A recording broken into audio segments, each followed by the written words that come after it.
Hey guys, welcome back हो गया है चैनल पर। बात करेंगे हम वड़ा पाव गर्ल के बारे में। मतलब भाई, ऐसे भी लोग होते हैं दुनिया में, मतलब इतनी ज़्यादा हेट करवा कर, हिंदू मुस्लिम करवा के, और पता नहीं क्या कुछ कर करके, और आखिरकार इसने एक्सेप्ट कर लिया कि ये तो सिर्फ और सिर्फ कंटेंट के लिए था। हम तो सिर्फ कंटेंट के लिए कर रहे थे, हम तो कब के साथ हो चुके हैं। और उस चीज़ का सारा ब्लेम डाल दिया ऑडियंस पर कि तुम लोगों ने हिंदू मुस्लिम शुरू कर दिया था, तो हमने कहा चलो जब इसको कट्टे पे लेकर आते हैं। अच्छा, ये दोनों जो कनिका शर्मा वाला सीन हो गया या इसका सीन हो गया, ये जो एंड हुआ है ना, ये रिद्धिमा के एंड मतलब एंटर होने के बाद इन्होंने एंड किया है। क्या ये रिद्धिमा से डरते हैं, या तो ये रिद्धिमा और ये दोनों मिले हुए थे? मतलब मैं इस चीज़ पर थोड़ा सा क्वेश्चनेबल है कि जब कनिका का भी हुआ, कनिका को इतने टाइम से कॉल आउट किया जा रहा था, बट कनिका इस तरीके का रिएक्शंस नहीं दे रही थी। जैसे ही रिद्धिमा एंटर हुई है, तो कनिका ने उस चीज़ को दी एंड कर दिया कि ये कह के कि नहीं नहीं बस अब बहुत हो गया, हमें अपना काम करना है, हमें ये करना है, हमें वो करना है। उस चीज़ पर उसने दी एंड कर दिया। ठीक है, तो ये तो हो गया।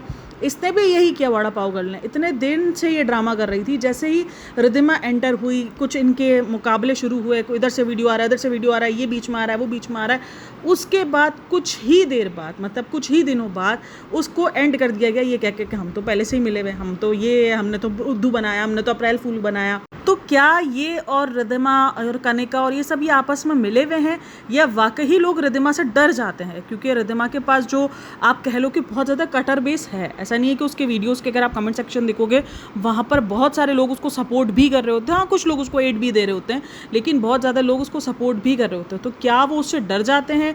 मुझे तो डर वाला तो सीन नहीं लगता। मुझे तो ये लगता है कि ये आपस में एक दूसरे को जो है वो प्रोमोट कर रहे हैं, ये वाला ही सीन लग रहा है। लेकिन बहरहाल जो वड़ा पाव ने किया है, ये बहुत, मतलब आप इन ब्लॉगर्स से, इन लोगों से क्या ही एक्सपेक्ट कर सकते हो। मैं यही बोलती हूँ, जिनको ये लगता है कि लोगों को लगता है ये बहुत सेंसिबल है। वड़ा पाव गर्ल जिसकी स्टार्ट ही कंट्रोवर्सी से हुई है, जिसने नाम ही कंट्रोवर्सी से बनाया, जिसने नाम ही एक अलग उससे बनाया, ये सारे ड्रामे करके, तो आप उससे और क्या एक्सपेक्ट कर सकते हो? मतलब आप उससे कुछ सेंसिबल चीज़ एक्सपेक्ट कर सकते हो? नहीं कर सकते। वो कहती है मेरे एक रील का टुकड़ा काट के, जिसमें मैं ये बोल रही हूँ कि मैं सो जाऊँगी किसी के साथ बच्चा पालने के लिए, उसको वायरल करो। तो बहन, ये तेरे ही अल्फाज थे, किसी आगे पीछे का कॉन्टेक्स्ट नहीं देखा। मतलब क्या कॉन्टेक्स्ट देखे आगे पीछे का, कि तुमने ये बोला उसके अंदर कि अगर ऐसे हालात हुए, अगर मुझे मेरे बच्चे को पालने के लिए ये हुआ, तो ये तो फिर भी मैं ये कंटेंट बना रही हूँ। तो ये तुम इस चीज़ को तुम ये जस्टिफाई करना चाह रही हो कि अगर एक हालात बुरे होते हैं तो उस चीज़ में जो है वो कुछ भी कर जाना जायज़ हो जाता है, ये तुम कहना चाह रही हो? भाई, आगे पीछे का कॉन्टेक्स्ट बंदा उस वक्त ढूंढना चाहे जब वो बात में कोई कॉन्टेक्स्ट बनता भी हो। तुम सीधा सड़क भाषा में ये कह रही हो कि हाँ, सो जाना चाहिए, मैं सो जाऊंगी किसी के साथ भी अगर मेरे बच्चे को पालने की बात आएगी, तो इसमें कोई आगे पीछे का कॉन्टेक्स्ट क्यों ढूंढेगा? मतलब कुछ भी। खैर, मुझे इस पर बात करनी नहीं थी, करनी इसलिए नहीं थी क्योंकि मेरा दिल ही नहीं कर रहा था। मैं कहा यार, मतलब क्या किया है इसने ऑडियंस के साथ? फिर भी मैंने कहा नहीं, कॉन्टेंट है, बनाना तो है भाई, कॉन्टेंट है। क्योंकि इसने कहा है चलती फिरती टीआरपी। मतलब इतना घमंड किस बात का है तुमको कि चलती फिरती टीआरपी? तुमको ये टीआरपी बनाया भी तो लोगों ने ही है ना, कि मुझसे तो पहले भी फ़ायदा उठाया गया और अब भी फ़ायदा उठा रहे हैं। तो बहन, तुमने क्या कम फ़ायदा उठाया? तुमने ये सब कुछ करके तुम बिग बॉस में होकर आ गई, अब तुमको और क्या चाहिए? मतलब तुम्हें इससे और क्या फ़ायदा चाहिए इन सारी चीज़ों से? तो फ़ायदा तो सबसे ज़्यादा अगर लोगों को तुम्हारे मुताबिक मिल रहा है कि वो तुम्हें टीआरपी की तरह यूज़ कर रहे हैं, तो फ़ायदा तो तुमने भी भरपूर उठाया, तुम्हें भी बहुत ज़्यादा सब कुछ मिल रहा है। तुम बिग बॉस तक में होकर आ गई हो मालिक, तुम्हारा तो अलग ही लेवल है। और उसके बाद बोलती चलती फिरती टीआरपी। मतलब इतना घमंड क्यों है? मैं यही बोलती हूँ भाई, घमंड मतलब ये लोग ये सोचते हैं कि शायद इनके बगैर दुनिया नहीं चलेगी, ये नहीं होंगे तो लोगों को कंटेंट नहीं मिलेगा, और अगर इनका मुद्दा ख़त्म हो गया तो कंटेंट से तुम्हारे को रहना है। हम तो चलो तुम्हारे ऊपर बात कर रहे हैं, तुम नहीं तो कोई और मिल जाएगा। मतलब भरे पड़े भाई दुनिया में लोग जिसके ऊपर कंटेंट बन सकता है, जिसके ऊपर लोग बात कर सकते हैं, जो आड़ी तिरछी हरकतें कर रहे हैं। तो ये आड़ी तिरछी हरकतें करना तुम्हारे लिए ज़रूरी है, क्योंकि तुम्हें जो है वो रहना है। क्योंकि तुम्हें पता है कि अगर तुम नॉर्मली व्लॉगिंग कर रही हो या तुम नॉर्मली बना रही थी सारी चीज़ें, तो सब तुम्हें भूल रहे थे। आहिस्ता आहिस्ता वड़ा पाव गर्ल आहिस्ता आहिस्ता लोगों के दिमागों से हट रही थी। दोबारा कैसा ही, जब इसने वो एक रील अपलोड की जिसके अंदर उसके हस्बैंड और ये दोनों लड़ाई झगड़े कर रहे थे, तब ये वायरल हुई ना, दोबारा से लोगों की नज़रों में आई।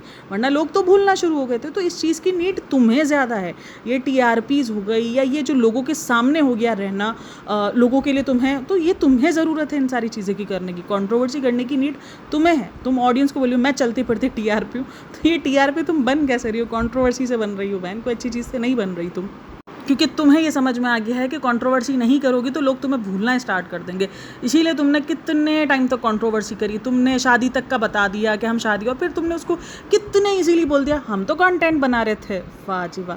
तो फिर तुम लोग की रियल लाइफ और कंटेंट में क्या फ़र्क है? जब तुम्हारी लोग रियल लाइफ को कंटेंट कहते हैं तो तुम्हें उस चीज़ का भी दुख होता है कि लोग किसी का एहसास नहीं करते। तो मजाक तो तुमने खुद बना के रखा है अपनी ज़िंदगियों का, तो फिर तुम लोग लोगों से किस बात की उम्मीद रख रहे हो सेंसिबिलिटी की? तुमने खुद उनसे सारी चीज़ों का मजाक बनाया, अपनी ज़िंदगियों का, अपने रिश्तों का, हर एक चीज़ का। एक हस्बैंड वाइफ के रिश्ते का मजाक बनाने वाले तुम लोग हो, और उस मजाक का ऑडियंस अगर तुम्हें रिप्लाई कर रहे हो तो तुम्हें वो चीज़ बुरी लगती है।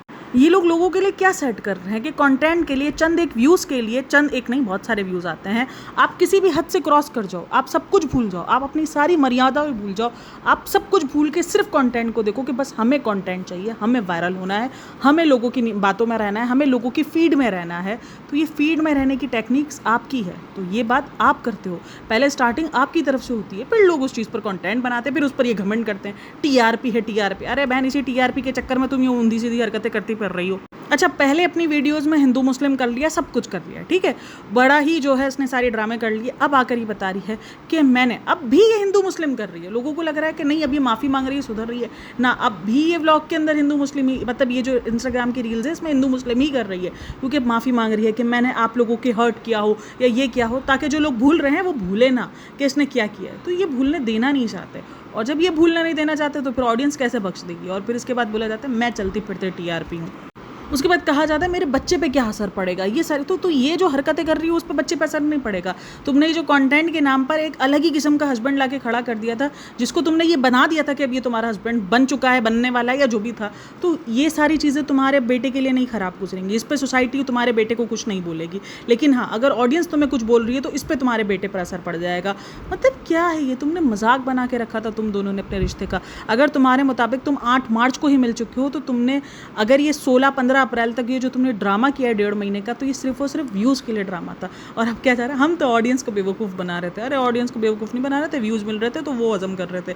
लेकिन जब तुमको लगा कि कहानी शायद अब पानी ज़्यादा सर से उठना शुरू हो गया, अरे हम तो एक्सपोज हो गए, हमें तो लोगों ने एक्सपोज कर दिया, हमें तो लोगों ने देख लिया कि हमने ये खुद लोगों को दिया है, हमने खुद लोगों को दिखाया है कि मेरा हस्बैंड जो है हमारे साथ शूट कर रहा है। वह बड़ी जो है वो फ़ख्र की बात है, मतलब सीरियसली बहुत फ़ख्र का काम किया था। खैर बहरहाल, कंटेंट के चक्कर में किसी भी हद तक चले जाना, ये कैसे लोगों को राइट लगता है। और अभी भी ये सब चीज़ें एंड नहीं हुई हैं। अब क्या एंड हो रहा है? अब इसके बाद के जो चीज़ें हैं जो उसको फेस करनी पड़ रही हैं, तो वो अब उस चीज़ के व्लॉग्स बना रही है, या आप रील्स बना लो, रील्स कह लो, वो बना रही है। कि अभी इसने एक रील अपलोड की जहाँ पर वो ये बता रही है अपनी मम्मा के साथ खड़ी हुई है कि हमारे घर तक पहुँच गए। गलत है, जो गालम गलोच करते हैं वो गलत है। मैं गाली गलोच को कभी भी सपोर्ट नहीं करती हूँ कि नहीं, गाली गलोच नहीं करनी चाहिए, किसी को भी धमकियाँ नहीं देनी चाहिए, गलत है वो चीज़। लेकिन वो बता रही है कि वो लोग घर पहुँच गए, ये पहुँच गए, वो हो गया। तो आपने खुद अपने आप को कहा है ना, आप चलती फिरती टीआरपी हो। तो आजकल सोशल मीडिया के लिए कंटेंट के नाम पर अपने रिश्तों का मजाक बनाना बहुत आम हो चुका है। ख़ास करके वो रिश्ता जो कि हस्बैंड वाइफ का है, माँ बाप का है। ख़ास करके अगर आप राजा व्लॉग्स को भी देखते हो तो उसका ही देख लो, मतलब किस किस्म की वो गंदगी फैला रहा है, किस किस्म की हरकतें कर रहा है। अपनी सगी बहन के लिए क्या कुछ नहीं बोला जा रहा, वहाँ से बेटे के लिए क्या कुछ नहीं, मतलब किस लेवल की गंदगियाँ ये लोग सोशल मीडिया पर कर रहे हैं, सिर्फ वो सिर्फ चंद एक व्यूज़ के लिए, सिर्फ व्यूज़ के लिए और चंद एक डॉलर्स के लिए। मतलब क्या जा रहा है, किस तरफ जा रहा है। कभी कभार सोशल मीडिया एक बहुत अच्छा ज़रिया है कमाई का, लेकिन जब आप ये सारी चीज़ें देखते हो तो आपको लगता है क्या ये ठीक है? मतलब कि लोग कमाई के लिए ये सब कुछ करते फिर रहे हैं, अपने रिश्तों को मजाक से भी बदतर बना चुके हैं। मतलब मजाक तो छोड़ ही दो, आप उससे भी बदतर वो चीज़ बना चुके, गाली बना चुके अपने रिश्तों को। खैर आप लोग का क्या कहना है इन सब पर मुझे लाजमी बताना।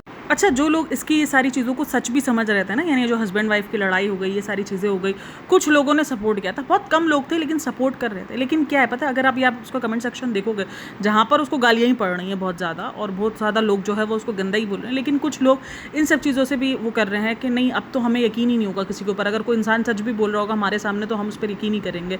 मैं यही बोल रही हूँ कि वैसे ही ये सारी चीज़ें ट्रबल का शिकार रहती हैं। कभी कोई अगर अपने हिंसा के बारे में बताता है कि हमारे साथ गलत हो रहा है, तो लोग वैसे ही उन सब चीज़ों पर अलग किस्म का रिएक्ट कर रहे होते हैं। तो ये सारी चीज़ों के बाद और ज़्यादा ट्रबल हो जाएगा।